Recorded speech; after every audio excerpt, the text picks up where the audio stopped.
On va continuer à parler de cette réunion. On retrouve en direct de Rabat Inja Artat, président du conseil de la région de Dakhla Oued Daeb, qui est l'invité de ce journal.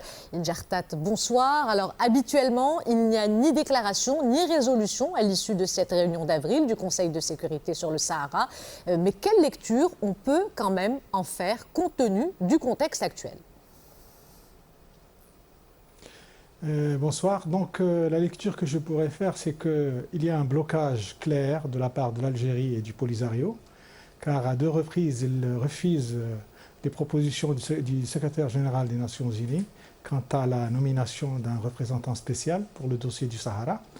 En parallèle, il y a une volonté ferme de la part du Maroc à appuyer toute solution politique menée par les Nations Unies. Et bien sûr, le Maroc a été clair dans ses propositions à travers l'autonomie, le plan d'autonomie qui est dans le cadre de la société, dans le cadre de la souveraineté marocaine, et qui est que nous-mêmes, nous, élus des provinces du Sud, véritables représentants des populations sahraouies dans les régions du Sud, réitérons et appuyons avec fermeté.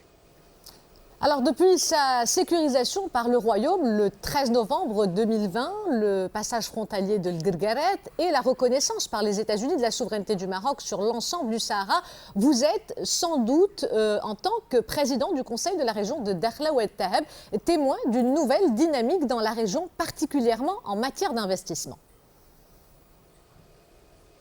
Bien sûr, vous savez qu'après le lancement par Sa Majesté le Roi du plan de développement des régions du Sud, et auquel a été alloué un budget très important, 77 milliards de dirhams.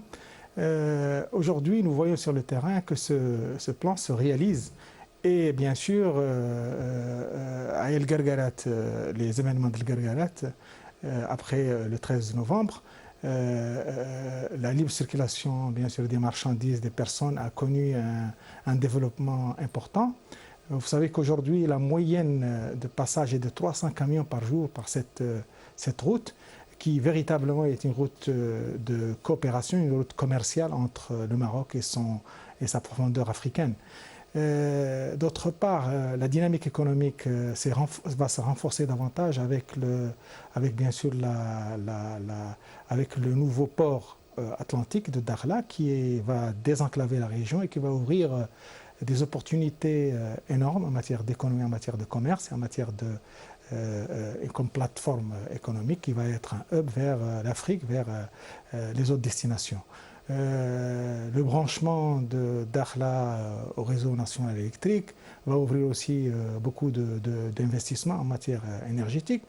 Tout ceci accompagné par cette dynamique politique, bien sûr, par la reconnaissance de plusieurs consulats, plusieurs pays africains et l'ouverture de consulats africains à Dakhla.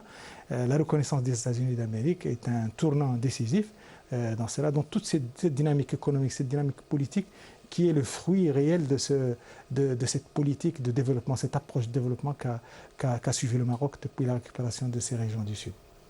Inja Artat, je vous remercie d'avoir pris le temps de répondre à nos questions.